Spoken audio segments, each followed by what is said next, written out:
वतन की जो हालत बताने लगेंगे तो पत्थर भी आंसू बहाने लगेंगे। कहीं भीड़ में खो गई आदमियत, उसे ढूंढने में जमाने लगेंगे। हम उस आदमियत की तलाश अभी कर रहे हैं इस कवि सम्मेलन के माध्यम से। वो चाहे शहरों में गुम हो गई या शहरीपन में गुम हो गई, लेकिन जैसा उन्होंने बताया, आज भी मैं जालौर को भी बहुत अभी शहरी सभ्यता नहीं मानता हूं। यहां आज भी संस्कार जिंदा हैं, तो मैं समझता हूं कि आपके अंदर एक गांव जिंदा है। गांव हमारे संस्कारों की राजधानी माना जाता है। शहर आधुनिकीकरण की दौड़ में है, धीरे धीरे वहां पर रिश्ते बिखर रहे हैं, रिश्ते टूट रहे हैं। लेकिन आइएगा, उन संबंधों को हम अपनी तरह जागृत करेंगे। लेकिन हास्य के इस क्रम को संजय झाला चूंकि यहां पर आ गए हैं, अनेक चैनलों पर आप उन्हें देखते रहते हैं। दूरदर्शन पर एक कार्यक्रम ईटीवी पर प्रतिवर्ष एक आता था, एजी ओजी सुनो जी, ये उसके एंकर भी रहे हैं।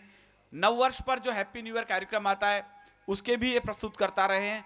वाह वाह के अंदर भी इन्होंने सर्वाधिक एपिसोड इन्होंने अरुण जैमिनी जी ने किए हैं। ये वो चेहरे हैं जो बड़ी मुश्किल से किसी शहर की रात को उपलब्ध होते हैं। आज यदि संजय झाला यहाँ है तो वो अपने आप में एक उपलब्धि है। एक लंबी यात्रा तय करके वो 3-4 दिनों की कवि सम्मेलन यात्रा से हमारे पास उपलब्ध हुआ है। संजय झाला इतना मस्त आदमी है कि शादी तक में इसने घोड़े का इंतजाम नहीं किया।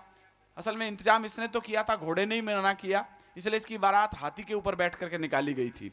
ये अलग बात है, बाद में बहू रानी को काफी परेशानी हुई कि माला इसको डालनी है कि नीचे वाले हाथी को डालनी है। दोनों में डिसाइड नहीं हो पा रहा था अप्पू कौन सा है।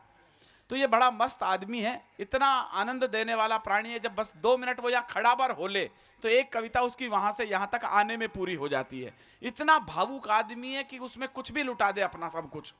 अभी मैं देख रहा था, गांव में गया, शमशान घाट तक में से हंसी उठा ली उसने। शमशान घाट पहुंचा, वहां एक दादा गुजर गए, सब दहाड़े मार मार के रो रहे, ये भी दहाड़े मार मार के रो रहा। मैं यार तेरा कोई था क्या? नहीं, पड़ोस के थे। तो वहां पे चतुर सुजान होते हैं बहुत सारे लोग, हमारे भारतीय परंपरा है, दादाजी की छड़ी रख दो, दादाजी को बड़ी प्यारी थी, तो लोग छड़ी उठा के चिता में रख दी। दूसरा आया, ये छतरी भी रख दो दादाजी को, रोते रोते रख रहे वहां लोग बाग, दादाजी की बड़ी प्यारी छतरी थी, वो भी रख दी। दादाजी को पान बहुत पसंद थे, 2 पान धर दो। सुनील ने 2 पान रखवाए।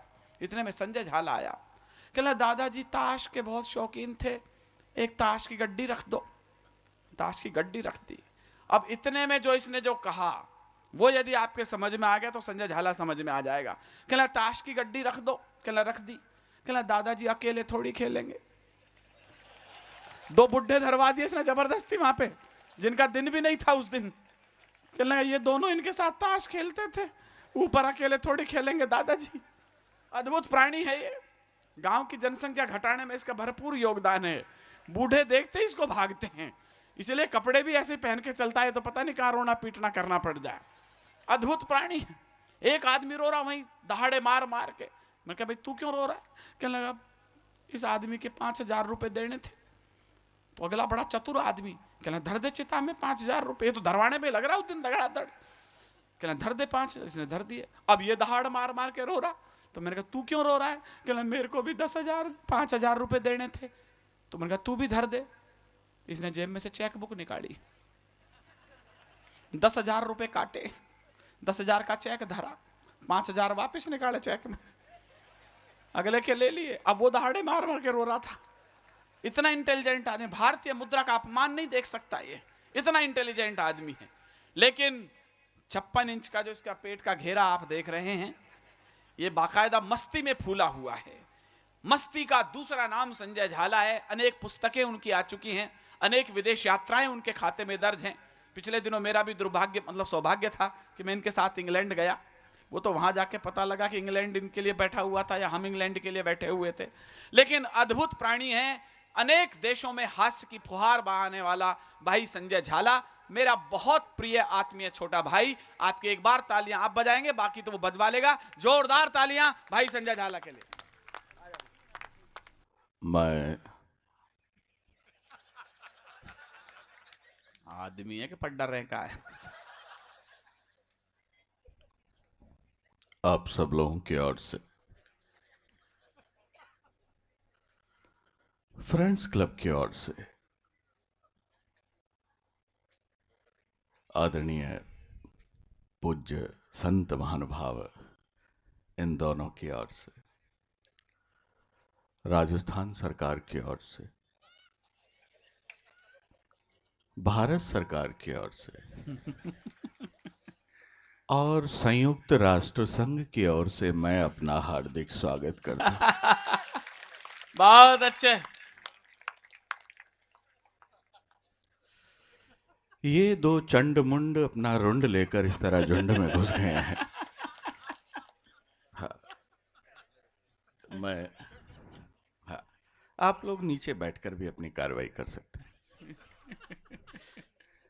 और इसी दौरान चाय आ गई है। आजकल मैं चाय बेचने वालों पर टिप्पणियां नहीं करता हूं। बहुत अच्छे।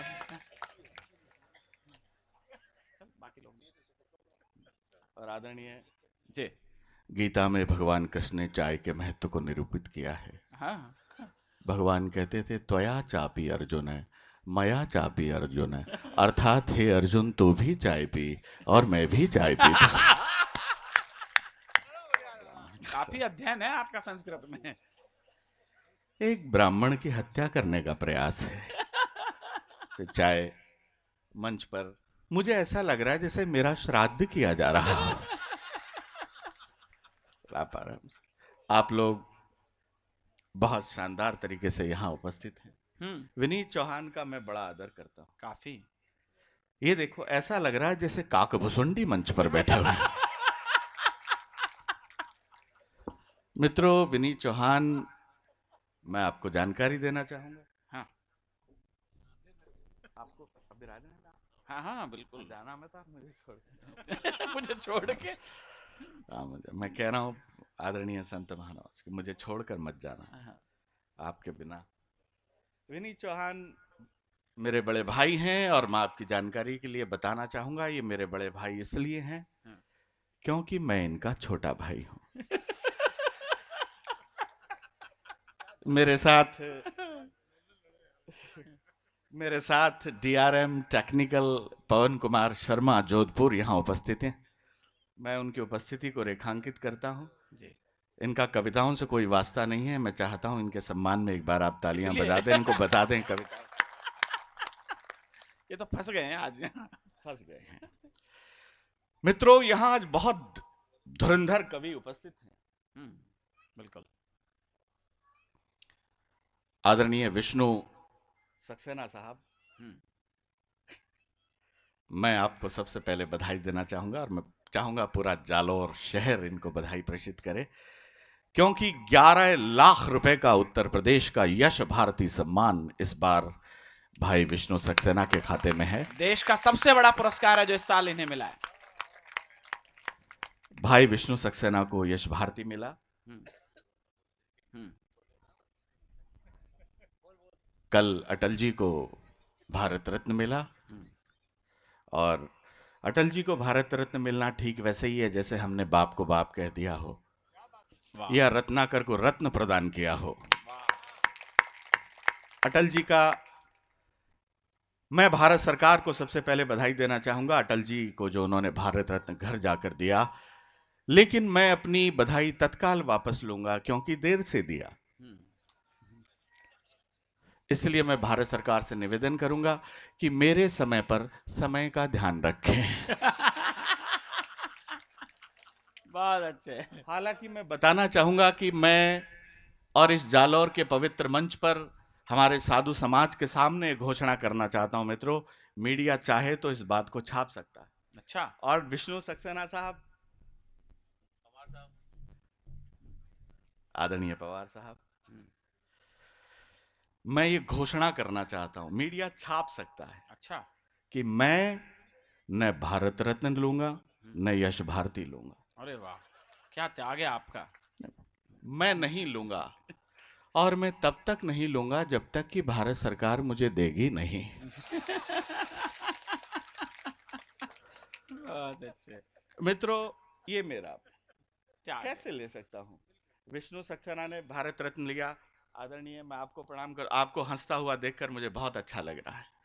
आजकल आपका पावन सानिध्य है। मैं प्रसंग शुरू करने से पहले आपकी ओर से अपने आप को माफ करना चाहता हूं। अपने आप को अभेदान मांग लो पहले ही। ये विनीत चौहान बहुत इंटेलिजेंट कवि है, जैसा कि बताया। भारत सरकार के डेलीगेशन में अभी हम दोनों इंग्लैंड की यात्रा पर थे, और ये इतना इंटेलिजेंट कवि है मित्रों, मैं अभी स्टार्ट नहीं हुआ हूं, मैं प्रारंभ होने का प्रयास कर रहा हूं। विनीत चौहान इतना इंटेलिजेंट कवि है कि वहां एक जगह है स्ट्रेटफोर्ड अपॉन एवन, वहां शेक्सपियर की समाधि है। तो लोग वहां शेक्सपियर की समाधि पर इसी प्रकार से मेला लग रहा था, लोग जा रहे थे, तो इन्होंने सबसे पहले मुझसे जो प्रश्न पूछा वो प्रश्न ये था कि ये शेक्सपियर कौन था। आप इंटेलिजेंट कवि, अब आप तालियां इस बात पर बजा सकते हैं। मैंने कहा शेक्सपियर वीर रस का कवि नहीं था। तो मैंने, आओ आप इनकी हम समाधि पर चलते हैं, इनको श्रद्धांजलि देते हैं, सारा विश्व इनके समाधि पर आता है। तो विनीत चौहान ने जो जवाब दिया मित्रों, एक वीर रस का कवि, देश का प्रखर और शिखर कवि ऐसा जवाब दे सकता है। ये आपकी तालियां विनीत चौहान के सम्मान में जानी चाहिए, और भाई साहब के भी में आदि जानी चाहिए। विनीत चौहान, मैंने कहा आप चलो शेक्सपियर की समाधि पर, इनके दर्शन करते हैं। बोले मैं शेक्सपियर की समाधि पर क्यों जाऊं, शेक्सपियर मेरी समाधि पर आया था क्या? ये बड़ी बात है। विनीत चौहान इतने इंटेलिजेंट कवि हैं। और मित्रों, अब मैं स्टार्ट होने का प्रयास करता हूं, थोड़ा मुझे माहौल दीजिएगा। अरुण जैमिनी यहां उपस्थित हैं, जैसा कि मुझे बताया जा रहा है। अरुण जैमिनी मित्रों पुरुष नहीं है, नहीं नहीं, आप वो महापुरुष भी नहीं है। आदरणीय अरुण जैमिनी देवता हैं, और देवता भी ऐसे, तालियां यहां से लेकर वहां तक मुझे ऊर्जा मिले। देवता भी ऐसे जो बांझन को पुत्र देत निर्धन को माया। बहुत अच्छे। आदरणीय पवार जी यहां उपस्थित है, मेरे देश का ब्रांड एम्बेसडर ऑफ वीर रस के कवि यहां उपस्थित हैं। आज तो सुंदर भी बहुत लग रहे हैं। और मित्रों, मैं केवल परमात्मा से एक ही बात कहना चाहूंगा। आदरणीय, आप दोनों से माफी मैंने पहले ही मांग ली है। अगर परमात्मा ने मुझे अगला जन्म दिया तो मैं अगला जन्म पवार जी की कोख से उत्पन्न होना चाहूंगा। बहुत अच्छे। ये देखिए, कवियों के प्रति मेरा सम्मान है। वो विनीत चौहान गया बाबा जी के पास में, और बाबा जी से जाकर बोला रे बाबा, लुगाई बस में नहीं आती, घराड़ी बस में नहीं आती। बाबा जी बोले, बेटा बस में नहीं आती तो कार में ला। बोले कार में नहीं बाबा, कंट्रोल में नहीं आती, काबू में नहीं आती। तो बाबा जी इसके 6-7 चिमटे मारे, बोले साले मेरी आती तो मैं बाबा जी होता क्या? अब साहब दोनों में संवाद आगे बढ़ता, अभी तो मैं स्टार्ट होने का प्रयास कर रहा हूं। दोनों के संवाद का आप लोग आनंद लेंगे। और मैं माफी मांग ही चुका हूं संत समुदाय की ओर से। इसने सवाल किया भाई विनीत चौहान ने, बोले बाबा मातृशक्तियां उपस्थित, माताएं बहनों को समर्पित करता हूं, रामनवमी का दिन गया। बोले अरे यार थोड़ी देर के लिए मुझे अपनी चाय बेच लेने दे। हाँ भाई साहब थोड़ा सा बैठ गए। अरे चंद्रबाबू नायडू, बैठ, हाँ बैठ जा भैया। अरे भैया सुन, हाँ ये मेरी तरफ किस मुद्रा में खड़ा हुआ है, इस मुद्रा पर मुझे आपत्ति है। ये जी जी जी भाई साहब, आप मीडिया में फोटो वोटो खींचिए पर इसका दुरुपयोग ना करें कृपया। ऐसा नहीं हो कि सर तो मेरा रहने दें और धड़ मल्लिका शेरावत का लगा दें। हाँ ऐसा नहीं, आप लोग विराजिए। मैं वैसे ही कह रहा था, आप मीडिया के आदमी हैं, मीडिया से मुझे बड़ा डर लगता है, मैं बड़ी इज्जत करता हूं, थोड़ी देर बाद मैं आप लोगों की भी इज्जत करूंगा। हाँ तो मैं प्रारंभ होना चाह रहा था मित्रों, एक बार जरा तालियां बजा दीजिए, थोड़ा सा व्यवधान।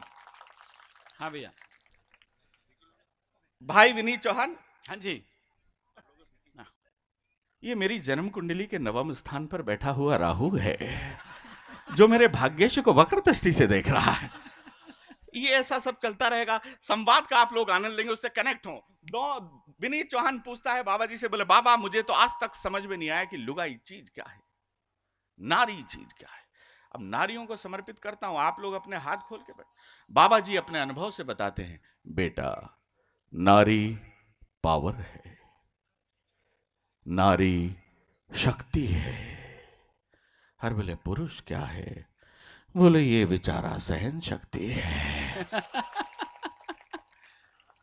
बोले बाबा मुझे तो आज तक ये भी समझ में नहीं आया कि ये शादी क्या है, विवाह क्या है। अब बिल्कुल नई बात कहना चाहता हूं और इस मंच पर कहना चाहता हूं, पवार जी की उपस्थिति में कहना चाहता हूं, क्योंकि इनकी अभी हुई नहीं है, कि शादी क्या है, विवाह क्या है। बाबा बोले बेटे शादी दो आत्माओं का मिलन है।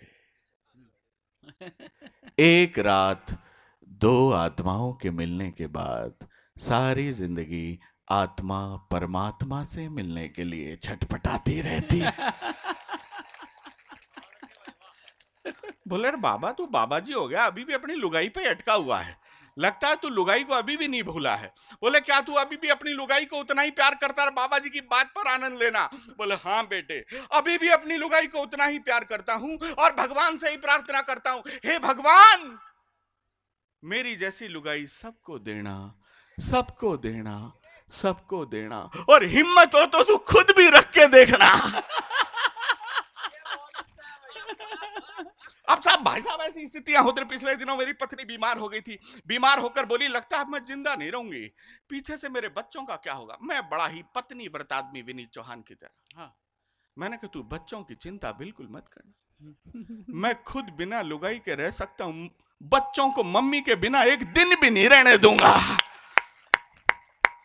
अब साहब दोनों में संवाद चल ही रहा था कि उसने अचानक पूछा, बोले बाबा मैंने तो अपनी दास्तान बताई, तू ये बता तू बाबा जी कैसे बना।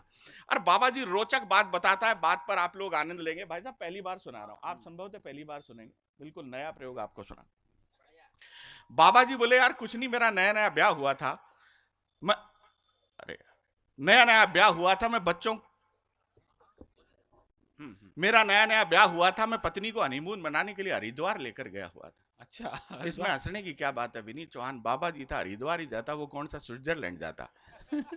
हनीमून मनाने के लिए हरिद्वार लेकर गया था, पत्नी ने गंगा स्नान किया, गंगा स्नान करने के बाद बहुत तेज खांसी हो गई पत्नी को, तो नया नया पति अतिरिक्त भावुक होता है भाई विनीत की तरह, वो बाजार गया, बाजार से जाकर एक पुड़िया लेकर आया, दवा की पुड़िया पत्नी ने ली। थोड़ी देर बाद एक चमत्कार हुआ, पत्नी की आवाज और खांसी दोनों हमेशा के लिए साइलेंट मोड पर आ गई।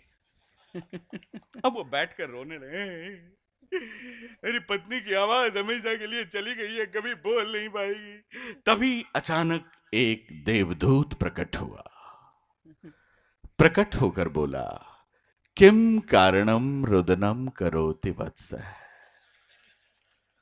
क्यों रो रहा है। महाराज मेरी पत्नी अब कभी बोल नहीं पाएगी, मैं क्या करूंगा। बोलने वाली चाहिए तो तू मेरी ले ले, ये मुझे दे दे। महाराज ये बोल नहीं पाएगी, मैं इसका क्या करूंगा। संवाद आगे बढ़ता है, संवाद आगे बढ़ता है। जो ही सालों को पता चला कि जीजी ने जीजा जी को हमेशा के लिए साइलेंट मोड पर ला दिया, सालों ने जीजा को बहुत कूटा, बहुत मारा, मामला अदालत में गया, अदालत में उसने जज साहब से कहा, जज साहब मुझे बचा लो, जज साहब ये लोग मुझे मार डालेंगे, जज साहब मुझे बचा लो। जज साहब ने कहा साले तेरे कर्म ही ऐसे, तूने तेरी नई नई लुगाई को हमेशा के लिए साइलेंट मोड पर ला दिया, तेरे तो कर्म ही ऐसे। बोले जी मुझे कर्मों के लिए नहीं मार रहे, ये सब मुझसे पुड़िया मांग रहे हैं, पुड़िया। ताली वाली बजा दो एक बार जम के आप, बहुत अच्छे। बोले पुड़िया मांग रहे हैं, यार लगता है तेरी जिंदगी को तो खतरा है, मैं कोर्ट को आदेश देता हूं कि तो कोर्ट के बगल वाले लॉकअप में बंद कर दिया जाए। जज बोला कल मैं खुद तेरे बयान दर्ज करूंगा। अब जज हाथ में गीता लेकर बगल वाले लॉकअप में बयान लेने के लिए गए। बात पर अभी मैं स्टार्ट होना चाहता हूं, प्रारंभ होना चाहता हूं, यहां से लेकर वहां तक पूरे सदन की आनंदित करने वाली तालियां चाहूंगा। बोले मैं खुद बयान लेने जाऊंगा। जज साहब के हाथ में गीता थी, उसने कहा बाबा गीता पे हाथ रख के कसम खा, जो कुछ कहेगा सच के अलावा कुछ नहीं कहेगा। बाबा ने गीता पे हाथ रख के कसम खाई, जो कुछ कहूंगा सच के अलावा कुछ नहीं कहूंगा। जज साहब बोले एक पुड़िया और है क्या। हम सब इसी पुड़ियाओं की तलाश में हैं मित्रों। एक बार जरा मेरा मन बना दीजिए ताकि मैं प्रारंभ हो सकूं। हाँ भैया, हाँ भैया, हाँ हरिओम जी के पास तो पहले से ही कई प्रकार की पुड़ियाएं हैं। हाँ तो मित्रों मैं राजनीति से प्रारंभ करना चाहता हूं, बात हाँ मंच पर जागृति चाहूंगा। हाँ और माननीय अटल बिहारी वाजपेयी जी को जो भारत रत्न मिला, मैं इस पर भी एक कविता आपको सुनाना चाहूंगा, मेरे मन की रचना है, लेकिन मैं बाद में सुनाऊंगा। लेकिन संसार के सबसे मासूम आदमी का जिक्र करना चाहता हूं। बिल्कुल। राजनीति में उस आदमी को बनाने के बाद में ब्रह्मा जी ने अपने हाथ लाइफ बॉय से धोए थे। अगर आपको लगे मैं बात बिल्कुल सही कह रहा हूं तो आप मुझे बता दें। वो आदमी है श्री राहुल गांधी। I love Rahul Gandhi. राहुल गांधी इतने मासूम आदमी हैं, इतने मासूम आदमी हैं कि नाव में बैठकर जा रहे हों और गलती से नाव में एक छेद हो जाए तो वो पानी निकालने के लिए बगल में ही दूसरा छेद कर देते हैं। अब आप लोग आनंद लेना मित्रों, वो राहुल गांधी भी गए एक बाबा जी के पास में। अब बाबा जो उम्र हाथ बढ़ाने की थी, बाहें बढ़ाने की थी, वो बेचारे ने बाहें चढ़ाने में गुजार दी। वाह। और बाबा जी से जाकर बोले थोड़ी देर के लिए कनेक्ट होना मुझसे, मैं स्टार्ट होना चाहता हूं। विनीत भाई बोले बाबा बाबा हम अपना हाथ आपको दिखाना चाहते हैं। बाबा बोले बेटा हाथ ही दिखाएगा, मुंह दिखाने लायक तो तू रहा नहीं। बोले बाबा हमारा हाथ देखकर ये बताओ कि हमें बहुमत क्यों नहीं मिलता। बोले तूने सोचा तुझे जिंदगी भर बहू क्यों नहीं मिली, तू बहुमत की बात करता है। बोले मैं यही तो दिखाने के लिए आपके पास आया हूं, अब मैं आपके आनंद को बढ़ाता हूं। बाबा ने उसकी कुंडली ली और उसे गंभीरता से देखने लगा और बोले बेटा तेरी कुंडली में 2 बहुत बड़े ग्रह बैठे हुए हैं। बहुत अच्छे। बोले कौन से ग्रह? बोले पहला ग्रह तो है नारायण दत्त तिवारी। और बोले दूसरा है दिग्विजय सिंह। बोले ये कैसे ग्रह हैं? बात आप तक समझ में आए तो तालियों में कंजूसी ना करें। बोले ये कैसे ग्रह हैं? बोले ऐसे ग्रह हैं बेटा तेरे लिए लुगाई ढूंढने जाते हैं और खुद के लिए ले आते हैं। बहुत अच्छे। वाह वाह वाह वाह वाह। तो बोले इसके लिए जिम्मेदार कौन है? बोले बेटा तेरी मम्मी। बोले वो कैसे? अब और आनंद लेना। बोले वो ऐसे बेटा जिस उम्र में तेरे हाथ में प्रेम पत्र होने चाहिए थे मम्मी जी ने कांग्रेस का घोषणा पत्र टिका दिया। और जिस उम्र में तुझे रानी मुखर्जी से बात करनी चाहिए थी उस उम्र में तुझको ममता बनर्जी से बात करनी पड़ रही है। वाह।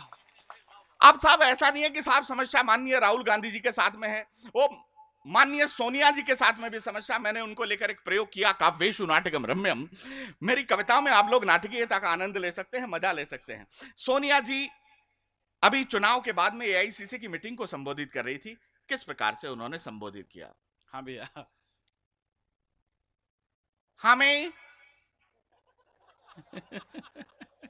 सांप्रदायिकता के तूफानों का ये क्या लिखा है? जमकर मुकाबला करना होगा, हमें इन तूफानों को रोकना होगा। जो भी कांग्रेस को पूर्ण बहुमत में लाने का तरीका बताएगा हम उसकी सारी शर्तें मानने के लिए तैयार हैं। तभी एक इंटेलिजेंट कांग्रेसी खड़ा हुआ, बोले मैडम मैं कांग्रेस की लोकसभा की 750 सीटें ला सकता हूं। मैडम ने उसे ऊपर से नीचे से देखा, बोले 750? कुल है ही 550, तुम 750 कहां से लाओगे? बोले मैडम मैं पाकिस्तान की मिलाकर बोल रहा हूं। बहुत अच्छे। वाह वाह वाह वाह। बोले कांग्रेस की 550 सीटें कैसे ला सकते हो? जल्दी बताओ जल्दी बताओ। बोले मैडम मैं ला सकता हूं, भले ही दुनिया में कांग्रेस का कितना ही बड़ा विरोधी हो। और आदरणीय पवार जी आपकी भी तालियां चाहूंगा। भले ही कांग्रेस का दुनिया में कितना ही बड़ा विरोधी हो, लेकिन मेरी एक छोटी सी शर्त है मैडम, कांग्रेस का अध्यक्ष नरेंद्र मोदी हो। अब आजकल इन बीजेपी वालों का खून भी बड़ा गर्म है, इनकी भी बात करूंगा साहब। वो पिछले दिनों माननीय सोनिया जी ने किया अटल जी को फोन, आप लोग आनंद लेना। मैंने माननीय प्रधानमंत्री जी को सुनाई थी, बड़ा आनंद लिया था। उन्होंने अटल जी को फोन किया और मैं कल उन्हें भारत रत्न मिला, इस अवसर पर उन्हें समर्पित करना चाहता हूं। उनकी पहले 4 पंक्तियां आपको सुनाता हूं। आप लोग माननीय वाजपेयी जी के लिए तालियां बजा सकते हैं। माननीय वाजपेयी जी किस प्रकार से काफी, जरा एक बार तालियां बजा के मन बना। मुझे ऊर्जा उल्लास आपकी मस्ती चाहिएगी ताकि मैं दोगुने ऊर्जा के साथ पढ़ सकूं। माननीय वाजपेयी जी की प्रसिद्ध कविता गीत नया गाता हूं। टूटे हुए सपनों की सुने कौन से सखी। भाई वाह वाह वाह। आपकी कमजोर तालियां एक कवि को कमजोर कर सकती हैं।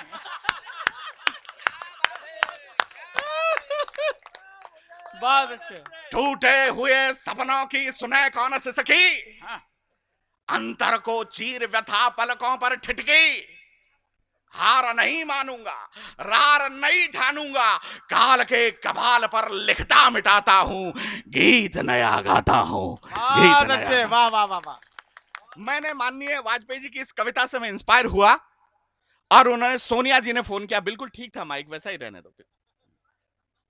सोनिया जी ने फोन किया, अरे भाई इसे पहले वाले मोड पर कर जी।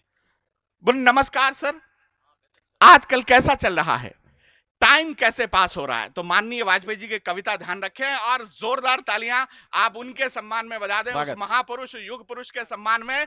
माननीय वाजपेयी जी बोले, हाँ हाँ भैया, भाई पहले जैसा कर दो ना, अचानक क्या ऐसा अरे गड़ा सा भाई। घोंट दिया बेचारे का है आए। अच्छा अच्छा अच्छा अच्छा अच्छा, हाँ ठीक है, समझ में आ गया। सोनिया जी, हाँ हाँ हाँ हाँ। कोई उमंग नहीं जीवन में, कोई उमंग नहीं जीवन में, तन में, मन में और घुटनन में। बोला सर फिर टाइम कैसे पास हो रहा है, बोला कुछ नहीं, बैठ मनाली के आंगन में, बैठ मनाली के आंगन में, रेस्ट हाउस के बेस्ट किचन में, बेमन से बेसन के पकौड़े बनाता हूँ, गीत वही गाता हूँ, वाह। गीत वही गाता हूँ, गीत वही गाता हूँ। एक बीजेपी के नेता का इंटरव्यू लिया, नगर पालिका का एक पार्षद था, उससे हमारे मीडिया ने हमारे देश की विदेश नीति जानना चाहिए, ये हमारा मीडिया ही कर सकता है साहब। बीजेपी के नगर पालिका के पार्षद से, वो नरकटियागंज का पार्षद था, विष्णु भैया, हाँ भैया। इंटरव्यू लिया और पहला सवाल उससे पूछा, बोले सर आप तो आपकी सरकार केंद्र में सत्ता में आ गई है, अमेरिका के लिए आपकी क्या पॉलिसी रहेगी। हाँ जी। ये नगर पालिका का एक पार्षद बता रहा है साहब, हमारा मीडिया उससे सवाल कर रहा है अमेरिका के लिए आपकी क्या पॉलिसी रहेगी। अब वो बिहार का पार्षद बोला, अध्यक्ष अध्यक्ष अमेरिका के लिए अब हमारा पॉलिसी रहेगा, अमेरिका के लिए हमारा पॉलिसी रहेगा कि अब हम अमेरिका की राजधानी अहमदाबाद डिक्लेयर करूंगा। और बोले चाइना के लिए आपकी क्या पॉलिसी रहेगी, बीजिंग के लिए आपका क्या पॉलिसी रहेगी। अब आप लोग आनंद लेना, मुझे थोड़ा उत्साह देना। बोला चाइना, बीजिंग के लिए हमारा पॉलिसी रहेगा कि बीजिंग का बॉर्डर पर लिखा हुआ मिलेगा, जालौर नगर पालिका आपका हार्दिक स्वागत करती है। अब ये संवाद चल रहा था कि अचानक चीन के प्राइम मिनिस्टर ली क्वांग साहब ने माननीय मोदी जी को फोन किया। हाँ जी। माननीय मोदी जी को फोन किया, हमें समझ, मोदी जी को फोन किया, बोले सर आपके देश में क्या चल रहा है, कोई अमेरिका की राजधानी अहमदाबाद डिक्लेयर कर रहा है, कोई बीजिंग के बॉर्डर पर जालौर नगर पालिका का बोर्ड लगा रहा है, ये कैसे लग सकता है। मित्रों, मोदी जी का स्टाइल अलग है, उनकी बात करने की, उनके भाषण का स्टाइल अलग है। मोदी जी का स्टाइल इतना अलग है कि अभी उन्होंने शिक्षक दिवस पर बच्चों को संबोधित किया, हो सकता है बाल दिवस पर शिक्षकों को संबोधित करें। मेरी लुगाई मुझसे पूछ रही थी, क्यों जी ये करवा चौथ पर भी संबोधित करेंगे क्या। वो अपनी स्टाइल से जवाब देते हैं। मोदी जी की स्टाइल पर मित्रों, अरुणाचल प्रदेश को लेकर जो हमारी पॉलिसी चल रही है, मैं हमारे प्रधानमंत्री के लिए आपसे तालियां मांगता हूं। मोदी जी बोले चीन के प्राइम मिनिस्टर से, बहनों भाइयों, बीजिंग के बॉर्डर पर जालौर नगर पालिका का बोर्ड लग सकता है, ठीक उसी तरह जैसे चीन के नक्शे में अरुणाचल प्रदेश लग सकता है। अब मित्रों, जिस भ्रष्टाचार की हम बात कर रहे थे, मैं जानता हूं समय की बहुत सीमाएं हैं, एक छोटा सा गद्यव्यंग मैं आपको सुनाता हूं हमारे देश के भ्रष्टाचार को लेकर, और मैंने सागर मंथन से जोड़ा है, मैं आपको समर्पित करता हूं। भ्रष्टाचार कहां से उत्पन्न हुआ, सागर मंथन से उत्पन्न हुआ। सागर को जब मथा गया तो 14 रत्न निकले, धेनु धनु धनवंतरी अमी बाज गुजरात श्री रंभा वारुणी, 14 रत्न निकले, और जो 15वां रत्न था वो था भ्रष्टाचार। सबसे पहला भ्रष्टाचार सुधी श्रोताओं को समर्पित करता हूं, यहां से प्रारंभ हुआ कि सारी अच्छी अच्छी चीजें देवता ले उड़े और दैत्यों के हिस्से में 3 चीजें आई। बहुत प्रामाणिकता के साथ हमारे धर्म संसद के सामने बोलना चाहता हूं। दैत्यों के हिस्से में केवल 3 चीजें आई, एक शराब, एक जहर, एक भ्रष्टाचार। दैत्य से लेकर भगवान भोलेनाथ के पास गए और भोलेनाथ से जाकर बोले, हे भोले, दारू पर तो हमारा कॉपीराइट है, हाँ, ये तो हम किसी को नहीं देंगे, लेकिन ये जो जहर है और ये जो भ्रष्टाचार है, इन दोनों में से आपको एक चीज लेनी पड़ेगी। और व्यंग, विद्रूपता और विसंगति पर आपका समर्थन चाहूंगा। भगवान भोलेनाथ बोले, अगर मैं भ्रष्टाचार को अपने गले लगाऊं, इससे तो अच्छा मैं जहर पी जाऊं। बहुत अच्छे, वाह वाह वाह वाह वाह। अगर मैं भ्रष्टाचार को अपने गले लगाऊं, इससे तो अच्छा मैं जहर पी जाऊं। भगवान भोलेनाथ ने भी भ्रष्टाचार को गले लगाने से इनकार कर दिया। अब बचा भ्रष्टाचार, जो दैत्यों के हिस्से में आया। दैत्यों ने मजबूरी में जो ही भ्रष्टाचार को अपने गले लगाया, और चमत्कार स्वरूप, परिणाम स्वरूप, दैत्यों ने अपना अगला जन्म भारत में सांसदों और विधायकों के रूप में पाया। सांसद और विधायक। बहुत बहुत धन्यवाद।